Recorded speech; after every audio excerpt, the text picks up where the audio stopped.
Hello everyone, this is Vinesh Kumar Gupta and you are watching LG Physics classes. Well, day before yesterday मैंने आप लोगों को LC circuit, LCR circuit ये सारे circuits कराए थे.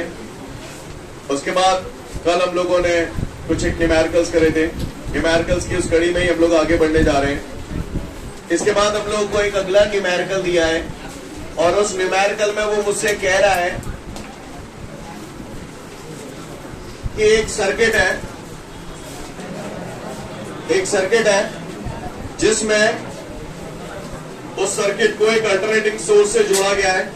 अल्टरनेटिंग सोर्स का वोल्टेज है 200 वोल्ट और अल्टरनेटिंग सोर्स की फ्रीक्वेंसी है 50 हर्ट्ज. और कह रहा है उस सर्किट में एक रेजिस्टेंस जुड़ा हुआ है 30 ओम का और इंडक्टिव रिएक्टेंस दे रहा है. इसका मतलब सर्किट में और क्या जुड़ा हुआ है? L जुड़ा हुआ है. क्लियर? और कैपेसिटिव रिएक्टेंस पूछ रहा है. मुझे इतनी चीजें देख के बता सकते हैं क्या कौन सा सर्किट है? RL सर्किट है, LCR सर्किट है, क्योंकि उसमें L दिया है, R दिया है, C पूछा है. इसका मतलब कहीं ना कहीं ये LCR सर्किट है. LCR. सी क्लियर है भैया सभी को? कौन सा सर्किट है ये? LCR. उम्मीद करता हूं क्लियर है सभी को. कोई दिक्कत? आगे बढ़ते हैं. तो ये LCR सर्किट है. क्वेश्चन एक बार फिर से सुन लें. वो कह रहा है एक सर्किट है जिसको मैंने एक अल्टरनेटिंग सोर्स से जोड़ा है. अल्टरनेटिंग सोर्स का वोल्टेज है 200 वोल्ट, फ्रीक्वेंसी है 50 हर्ट्ज. इसमें एक रेजिस्टेंस जुड़ा हुआ है 30 ओम का. इंडक्टिव रिएक्टेंस आपको दे रहा है 70 ओम और कह रहा है सर्किट में बहने वाला करंट है 4 एम्पियर. तो कैपेसिटिव रिएक्टेंस निकालने के लिए मुझसे बोल रहा है. सीन क्लियर है भैया सभी को? अच्छी बात है. तो बताएं भैया कौन से फॉर्मूले से शुरुआत करें इसकी? कोई सा भी फॉर्मूला लगा सकते हैं आप, जो आपकी इच्छा हो. LCR सर्किट है, इंपीडेंस का फॉर्मूला लगा दूं तो Z is equal to under root R square plus XL minus XC का. सीन क्लियर है सभी को? किसी को कोई दिक्कत? अब आप गौर से देखिएगा. आपको R दिया हुआ है, आपको XL दिया हुआ है और XC आपको फाइंड आउट करना है. सही बोल रहा हूं? अब रही बात Z कहां से लाऊंगा फिर? Z है क्या? Impedance is a kind of impedance. एक प्रकार का रेजिस्टेंस होता है. और R बराबर V upon I.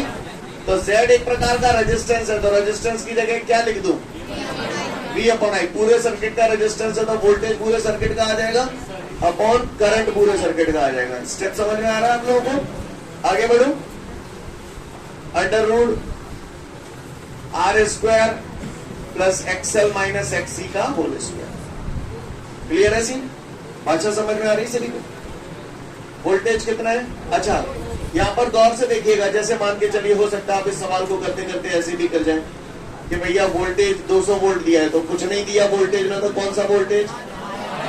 RMS voltage. Ammeter से जो करंट नापा जा रहा है 4 एम्पियर है, कुछ नहीं दिया तो कौन सा है? RMS. पर जब रेजिस्टेंस निकालेंगे तो V अपॉन I. तो यहाँ क्या लिख देंगे? VRMS upon IRMS. नजारा समझ में आ रहा है? VRMS कितना है? 200. IRMS कितना है? 4 is equal to under root R कितना है अपने पास? 30 का स्क्वायर प्लस XL कितना है? XL है हमारे पास 70 माइनस XC का होल स्क्वायर. कहानी समझ में आ रही है सभी को? किसी को कोई दिक्कत? 4 1 से 4, 4 5 से 20 और ये 0. सीन क्लियर है सभी को? और 50 इज इक्वल टू हमारा ये आ गया. दोनों तरफ स्क्वायरिंग कर दूं. बोलो भैया, दोनों तरफ स्क्वायरिंग कर दूं. स्क्वायरिंग करूंगा तो 2500 इज इक्वल टू, हाँ भैया 30 का स्क्वायर 900. क्लियर? 30 का square 900. Okay. Plus 70 minus XC का होल स्क्वायर. ऑलराइट गाइस, समझ में आ रही बात सभी को? 50 का स्क्वायर में ये अंडर रूट हट जाएगा. सी क्लियर है ना? स्क्वायरिंग किया ना हमने. ओके. यहां तक बात समझ में आ रही है सभी को? 900 इधर ले आऊंगा तो 2500 minus 900 1600 is equal to 70 minus XC का होल स्क्वायर। स्क्वायर हटाऊंगा तो रूट आ जाएगा, तो डायरेक्ट कर दूं 1600 का स्क्वायर रूट कितना हो जाएगा 40 is equal to 70 minus XC। समझ पा रहे हैं आप लोग इस बात को? किसी को कोई दिक्कत? XC उधर आएगा प्लस का हो जाएगा इज इक्वल टू 70, 40 इधर आएगा तो 70 माइनस 40 30 क्या ओम। रिएक्टेंस निकाला है ना ओम। पानी समझ में आ रही है सभी को? फटाफट इसे नोट डाउन कर लें, फिर आगे की बात करूंगा। आगे बढ़ते हैं। इसके बाद हमारे सामने जो अगला क्वेश्चन है उसमें बोल रहा है कि एक सर्किट है, आप ही बता दो कौन सा सर्किट है। उसमें हमें L दे रहा है 2 मिली हेनरी और कैपेसिटर दे रहा है 20 माइक्रोफैराड। तो कह रहा है कितनी फ्रीक्वेंसी में रेजोनेंस होगा। तो भैया सबसे पहले तो पॉइंट के बाद जीरो की तो कोई औकात नहीं होती। 2 मिली कितना होता है 10 की पावर माइनस 20 माइक्रोफैराड, तो 20 माइक्रो कितना होता है 10 की पावर माइनस 6। क्लियर? किस फ्रीक्वेंसी पे रेजोनेंस होगा ये पूछ रहा है। तो रेजोनेंट फ्रीक्वेंसी का फॉर्मूला पढ़ा था अपन ने बचपन में, F is equal to 1/2 pi under root LC। तो F is equal to 1/2 pi आप जानते ही हो 3.14 अंडर रूट L कितना है हमारे पास 2 into 10 to the power minus 3। C कितना है अपने पास 20 into 10 to the power minus 6। अब तो सॉल्व कर लोगे इसे, कितना आ रहा है फ्रीक्वेंसी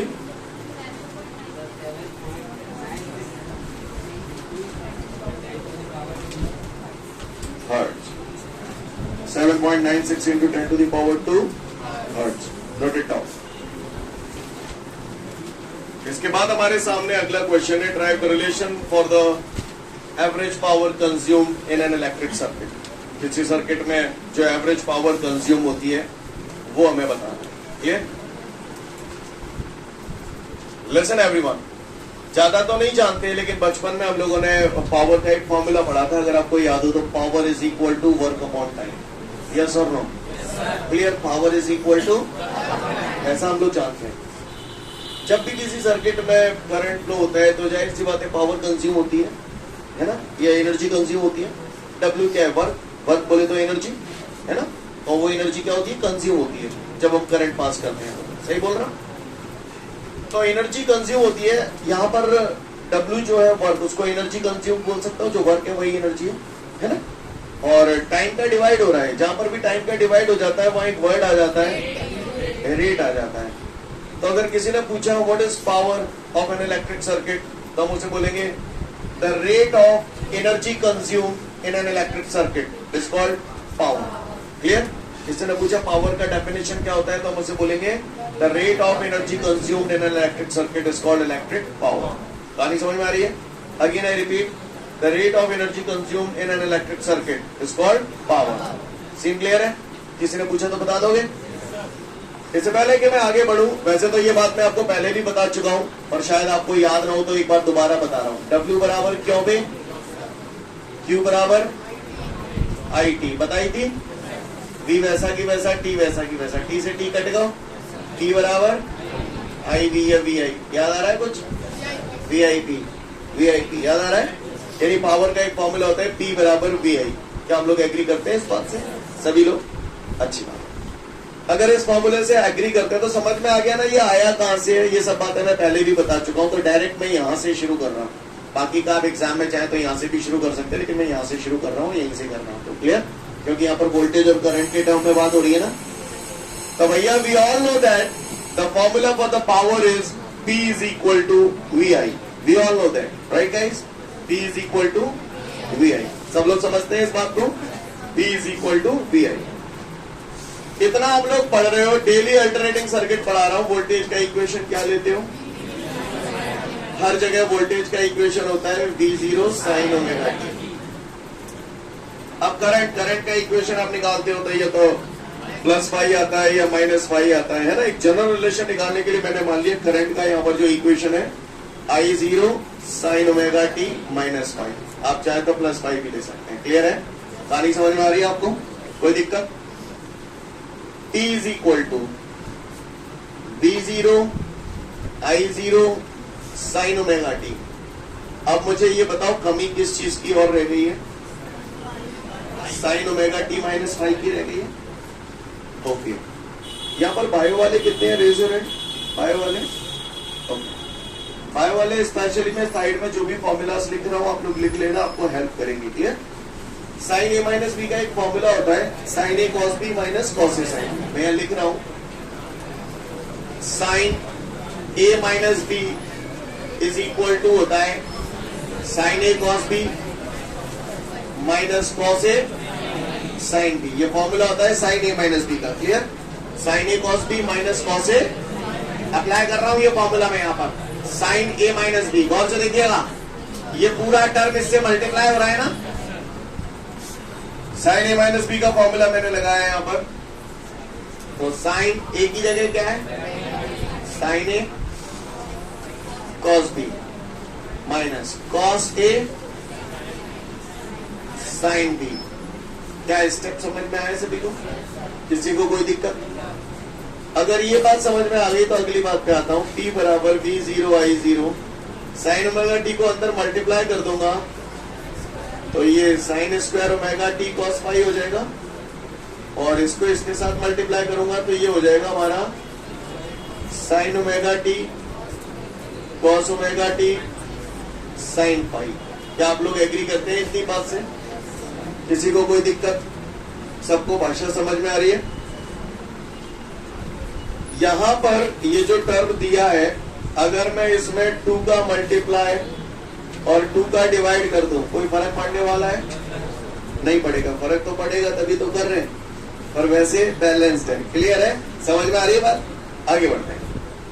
अगर यहां तक बात आपको समझ में आई तो P बराबर B zero I zero sine square omega T cos phi minus. यारो बचपन में आप लोगों ने मैथमेटिक्स में पढ़ा होगा, बायो वाले ध्यान से ये फॉर्मूलाज नोट कर लेना, आपको काम आएंगे। मैथ्स वाले तो ऐसे खुश रह रहे हैं जैसे बड़ा भारी बता ही देंगे। साइन टू टीटा बराबर, मुझे मालूम था बता देंगे। साइन टू टीटा बराबर होता है 2 साइन टीटा कॉस टीटा। तो इसका मतलब मैं ये कहना चाहता हूं आपसे कि किसी भी जगह अगर 2 साइन टीटा कॉस टीटा लिखा हुआ है तो मैं उसकी जगह साइन टू टीटा लिख सकता हूं। अब आप सोच समझ के जवाब दीजिएगा। 2 sign omega T cos omega T, इसको क्या लिख सकता हूं? साइन 2 ओमेगा टी साइन 5 भैंसों की बटे 2। सीन क्लियर है? किसी को कोई दिक्कत? आगे बढ़ जाऊं? हाँ, आगे बढ़ रहा हूं। ये हमारा पावर आ गया, लेकिन उसने हमको बोला है average power consumed in an electric circuit. Average power पूछ रहे हैं। एवरेज पावर के लिए, एवरेज पावर बोले तो एक कंप्लीट साइकिल में एवरेज पावर है ना। तो यहाँ पर ये जो मैं लाइन लिख रहा हूं वो लाइन आपको एज इट इज याद रखनी है और एज इट इज लिखनी है। For one complete cycle, for one complete cycle sign square omega t की जो वैल्यू होती है बेटा वो 1/2 होती है। एक साइकिल के लिए साइन स्क्वायर ओमेगा टी की वैल्यू 1/2 और साइन 2 ओमेगा टी की वैल्यू जो होती है दैट इज इक्वल टू 0। ये लाइन आपको एज इट इज लिखनी है एग्जाम में, ध्यान रखना। क्लियर? एवरेज वैल्यू अगर हमें निकालनी है तो एक कंप्लीट साइकिल के लिए साइन स्क्वायर ओमेगा टी की वैल्यू 1/2 होती है और साइन 2 ओमेगा टी की वैल्यू 0 होती है। ऐसा नहीं है कि इनका रीजन नहीं होता कि ये कैसे आए, बिल्कुल होता है, हर चीज का रीजन होता है। क्लियर है? जो जानना चाहे बैच के बाद संपर्क कर ले मुझसे, बाकी का आपको एग्जाम में भी एज इट इज लिख के आनी है। क्लियर है? बात समझ में आ रही है सभी को? आगे बढ़ते हैं। ये दोनों वैल्यू उठा के मैं इसमें प्लेस कर रहा हूं। अब जो पावर की अभी तक मैंने पी लिखा है, अब मैं लिखूंगा पी एवरेज, क्योंकि अपन एवरेज वैल्यू निकाल रहे हैं ना। तो ये मैंने लिखा B zero I zero sine square omega t की जगह क्या लिखूं? है 1/2 cos phi as it is minus sine 2 omega t की जगह 0 का मल्टीप्लाई साइन फाई से करूंगा जीरो में 2 का डिवाइड करूंगा, कहानी समझ में आ रही है? अब -0 तो लिखने की जरूरत है नहीं बार बार। 1/2 cos फाई का V0 I0 से मल्टीप्लाई करूंगा तो इसे ऐसे लिखूं, average power is equal to V0 I0 cos phi upon 2। क्या स्टेप समझ में आया? किसी को कोई दिक्कत? सभी को बात पल्ले पड़ रही है? आगे बढ़ रहा हूं। अगर आपको बुरा नहीं लगे तो यही कर लेता हूं। 2 को ऐसे नहीं लिख सकता, √2 इंटू √2 है, 2 क्लियर? तो 2 को मैंने ऐसे फोड़ दिया, √2। कुछ गलत करता मैंने? नहीं करता हो तो बताओ, नाने तो फिर सुनो आप। सुन रहे हो? ठीक है, अच्छी बात है, धन्यवाद। लिसन एवरीवन, मैं गोला खींच रहा हूं, शायद किसी के बोल फूट जाए। VRMS समझ गए ना? क्योंकि V0/√2 हम लोगों ने पढ़ रखा है स्टार्टिंग में ही। VRMS, हाँ, IRMS cos phi. Scene clear है? This is the relation for the average power consumed in an electric circuit. किसी ने पूछ लिया तो चटका दोगे?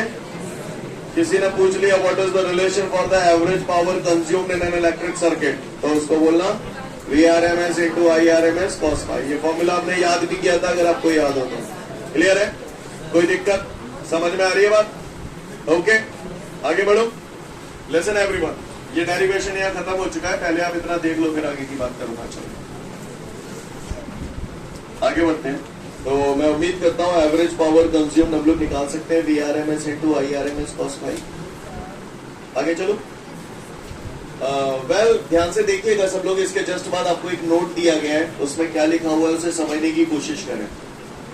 पावर VI तो होता है, बोलो, वोल्टेज इंटू करंट, पावर ही तो है। अब आप गौर से देखिए, ये जो फॉर्मूला है ना, अक्सर कुछ लोग इसे ऐसे भी लिख देते हैं, average power is equal to, ये जो VRMS इंटू IRMS है, ऐसा नहीं लग रहा VI है? ये भी पावर है। इस पावर को हम लोग बोलते हैं वर्चुअल पावर। क्या बोलते हैं?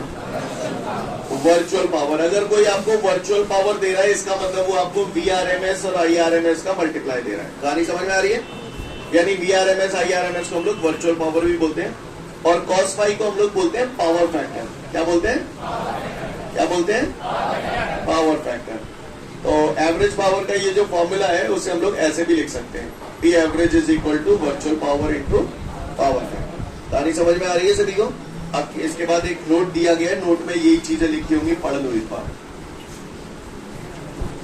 आगे बढ़ते हैं। तो उम्मीद करता हूँ ये नोट सभी का हो गया होगा। यहाँ पर अभी जैसे पावर वाला ये क्वेश्चन किया, आपने देखा कि for one complete cycle sign square omega T बराबर कितना है? 1/2, और साइन 2 ओमेगा टी बराबर 0। अब जैसे जिन लोगों के बेसिक कॉन्सेप्ट क्लियर है, ये तो थोड़ा सा लेंथी करके आता है सॉल्व करके। ये देखो, आप इसे तो समझ भी जाओगे कि 0 आया कैसे। बेसिक फंडामेंटल्स अगर क्लियर होंगे तो समझ पाओगे।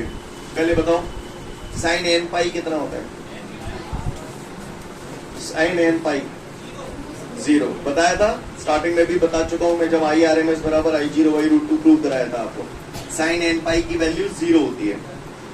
ओमेगा का फॉर्मूला क्या होता है? इक्वल 2 पाई है। एक टाइम पीरियड के फॉर्म में क्या होगा? 2 pi upon capital T. 2 pi upon capital T. Clear? Time period, time नहीं। गौर से देखिएगा, साइन 2 ओमेगा टी है, तो साइन 2 ओमेगा बराबर होता है 2 पाई अपॉन कैपिटल टी।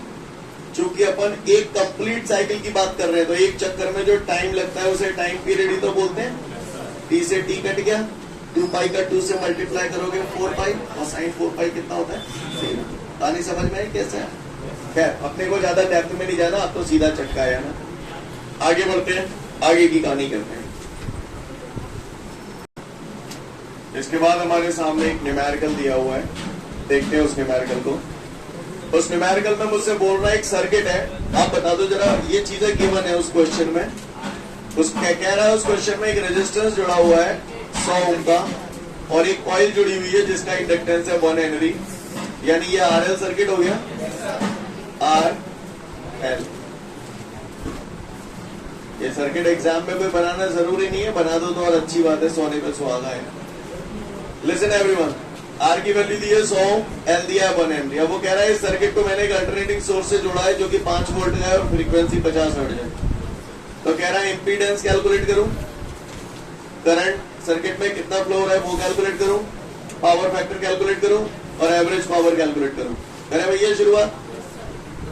भैया ये जो वोल्टेज दिया है कुछ नहीं है तो कौन सा है? आरएमएस। करंट कुछ नहीं है तो आरएमएस। चले चलो सबसे पहले जेड निकालना है। जेड बराबर √R² प्लस, भैया मैं साफ तौर पे बोल रहा हूं, जिसको वो जो फॉर्मूले मैंने लिखा है अगर टन में याद होंगे तो आगे की पूरी कहानी टन चलेगी, एक एक चीज समझ में आएगी। और वो अगर ढंग से याद नहीं होंगे तो वो किंतु परंतु होगी, पहले ही बोल रहा हूँ, है ना। तो Z is equal to √R, और अगर अच्छे से याद होंगे ना तो यहाँ मैं बार बार अप्लाई करता जाऊंगा, तो जब तक निपटेगा कोर्स याद भी हो जाएंगे आपको अच्छे से, है ना, और अप्लाई करना भी आ जाएंगे कैसे अप्लाई करते हैं। √। अब आपके पास R है क्या? तो R को तो बिल्कुल वैसा की वैसे ही रखेंगे। XL है, XL बराबर ओमेगा L। अब ओमेगा L, ओमेगा हटेगा नहीं है तो ओमेगा की जगह तो √R² प्लस ओमेगा की जगह 2πf। सीन क्लियर है? तो जेड निकालने के लिए अपने को क्या चाहिए? राइफल चाहिए, R F L। सही बोल रहा हूं? नहीं है मेरी बात समझ? जेड निकालने के लिए मुझे R चाहिए, F चाहिए, L चाहिए। R ये रहा, F ये रहा, L ये रहा। कर पाएंगे हम लोग? कितना आंसर आ रहा है? Z इज इक्वल टू 329.5 हो। ये सर्किट का इंपीडेंस आ गया। सबसे बड़ी बात ये है बेटा, नंबर रख के सॉल्व करना बड़ी बात नहीं है। सबसे बड़ी बात ये है कि आप फॉर्मूले को तोड़ मरोड़ के अपनी रिक्वायरमेंट के हिसाब से जो बनाते हैं, दैट मैटर्स। समझ में आ रही है बात सभी को? तो ये आ गया हमारा इंपीडेंस। अब थोड़ा सा आगे का रास्ता आप ही सुझा दें मुझे। करंट निकालना है। आई बराबर, बोलो क्या लिखूं? आई बराबर V/R। तो IRMS है तो VRMS अपॉन R की जगह Z। मैं नहीं करूंगा, VRMS है आपके पास, ये रहा, Z है आपके पास, कर लेंगे। कितना आंसर है? तो ये करंट आ गया 0.015 एम्पियर। इसके बाद मुझसे पूछ रहे हैं पावर फैक्टर। भैया पावर फैक्टर की अगर हम बात करें तो पावर फैक्टर को आप लोग, क्या फॉर्मूला है पावर फैक्टर का? या तो cos फाई, और cos फाई क्या के बराबर होता था? R/Z। आपके पास R है 100, आपके पास Z है 329.5। क्लियर है? आंसर बोले कितना आ रहा है? 0.303। ये हमारा कौन आ गया? Power factor. कौन आ गया? ये हमारा पावर फैक्टर। इसके बाद आगे की बात पे आता हूं। पावर फैक्टर के बाद क्या पूछ रहा है? एवरेज पावर पूछ रहा है। एवरेज पावर का फॉर्मूला पढ़ा था हमने अभी हाल, VRMS IRMS cos phi. Scene clear है? VRMS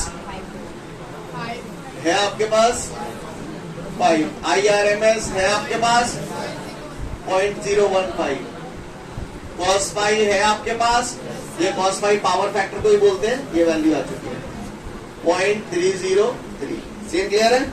इस पूरे को आप मल्टीप्लाई करोगे आपका आंसर आ जाएगा 0.0227 वॉट। नोट इट डाउन फटाफट।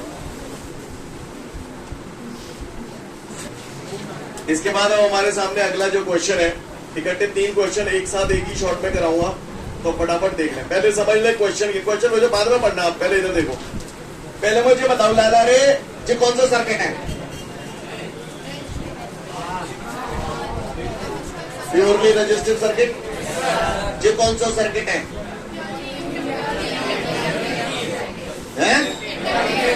ये कौन सा सर्किट है? जानता हो? सुनने होगा। LIC पता है? LIC पता से करते हैं? पढ़ो आगे। चुप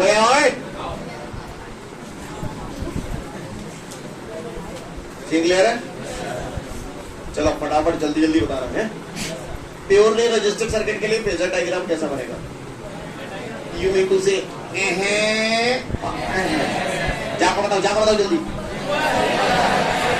ऐसे और यो में जाको LIC बड़े काम किया भाई साहब। अगर जी LIC तुम्हें नहीं पता तो ना तो तुम्हें याद करना पड़ता। प्योरली रजिस्टर्ड सर्किट में वोल्टेज को इक्वेशन का हो, करंट को इक्वेशन का हो, फिर भाई साहब करना पड़ता। बताओ फेज एंगल कितना है? अच्छा जाको अच्छा मोदी जो कह रहे हो देख पावर फैक्टर बताऊं तो भैया मैं ज्यादा पढ़ा लिखा होने पर वो माने पावर फैक्टर cos फाई होता है। आई का मान कितना है? cos 0। किसी ने पूछ लिया प्योरली रजिस्टर्ड सर्किट के लिए पावर फैक्टर कितना होता है? मैं इन्हें सॉल्व नहीं करेंगे, बता पावर फैक्टर समझ गए?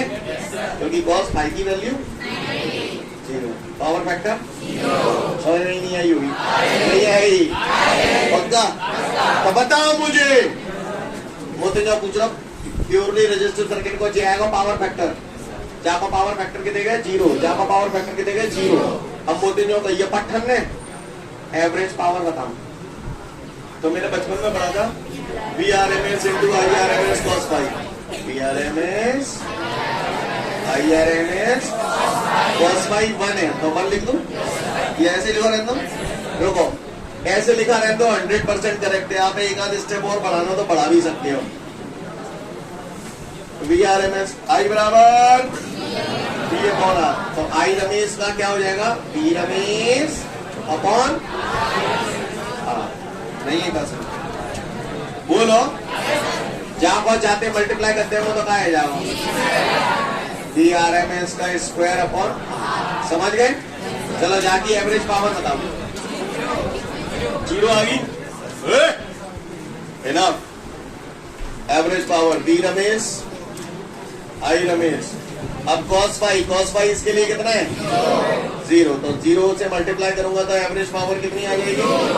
ऐसे इसकी भी एवरेज पावर कितनी आ जाएगी? लिसन, ये इसको जानते हो? ये कौन है? रमेश। रमेश हेयरलेस है। रमेश हेयरलेस है। हेयरलेस है मतलब बाल नहीं है, मतलब टंकीला है। अगर मैंने बोला रमेश हेयरलेस है, it means Ramesh is tequila. ध्यान से सुनिएगा, हेयरलेस, समझ गए? पावर की यूनिट क्या होती है? और अगर मैं बोलूं वॉटलेस मतलब पावरलेस बोले तो पावर 0। जिन सर्किट्स में एवरेज पावर 0 होती है ऐसे सर्किट में बहने वाले करंट को वाटलेस करंट कहा जाता है। कैसा कहा जाता है? वाटलेस। क्यों बोल रहा हूं समझ में आ रही है? सब मिलेगा आपको, कल आएगा, डोंट वरी। आपके सामने क्या बोलते हैं? Wattless current. सीन क्लियर है सभी को? 3 क्वेश्चन फटाफट चमका दो। Purely resistor circuit, purely inductive circuit और प्योरली कैपेसिटर सर्किट। आज के लिए पर्याप्त, कल फिर मिलते हैं। Thank you everyone, have a great day to all of you guys. जय